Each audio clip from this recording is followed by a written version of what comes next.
هل تعلم انه الست امطار المياحي عايشة بالدولة الوحيدة بهالكوكب اللي صرفت حوالي 115 مليار دولار على ملف الكهرباء خلال 22 سنة فقط؟ ورغم هذا اغلب المحافظات الوطنية ساعتين بساعتين، واذا كلش فممكن تصير 4 ب2. هذا المبلغ الضخم يا عزيزي المدبق كان ممكن يتقسم على عدة مجالات ويحل هواي مشاكل، مثل استغلال الغاز وبناء السدود ومعالجة التصحر والتلوث البيئي. لكن الفاسدين والسراق كان عندهم رأي ثاني، وبدأت تتقسم الكيكة من 2003 ولحد هذا اليوم. نبديها بحصة المالكي والشهرستاني بعقود الفساد وكذبة تصدير الكهرباء، ونستمر بهاي السرقات سنة ورا سنة ودورة ورا دورة، والمليارات تطاير من موازنة العراق. واخر ملف فساد بالكهرباء سمعنا به هو ملف بقيمة 100 مليار دينار حتتوزع بين محسن المندلاوي وصاحبه بوزارة الكهرباء. ملف فساد كبير جدا، وانت اتصلت بوزير الكهرباء وقلت له هذا الملف ما اقبل عليه، وشلون تمشون هيك وشلون هيك.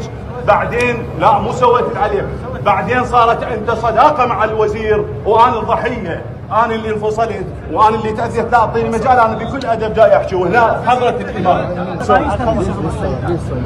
لا تقول انا سويت عليه وخابرتك الوزير، بس اجزاء سبيه وعقاله مسمى جعفر لحد الان محاكم. رغم الادله اللي سمعتها هسه بالفيديو، فالملف تم طمطمته بنجاح، وال50 مليار حتتوزع على شي 50 مرشح تابعين لقائمه محسن المندلاوي، وحيسوون بهاي الفلوس دعايه انتخابيه عود احنا مدنيين وضد الفساد ومن هالكلاوات، حتى يصعدون مره ثانيه على راسك ويبوقون اضعاف هذا المبلغ. فما وصيك عزيزي، اريدك تنسى هاي الوضعيه المدبقه وتلتهي بامطار المياحي ومدري نارو ومدري شو اسمها، وترجع بعد 3 اشهر تنتخبهم حتى يخدمون والدك.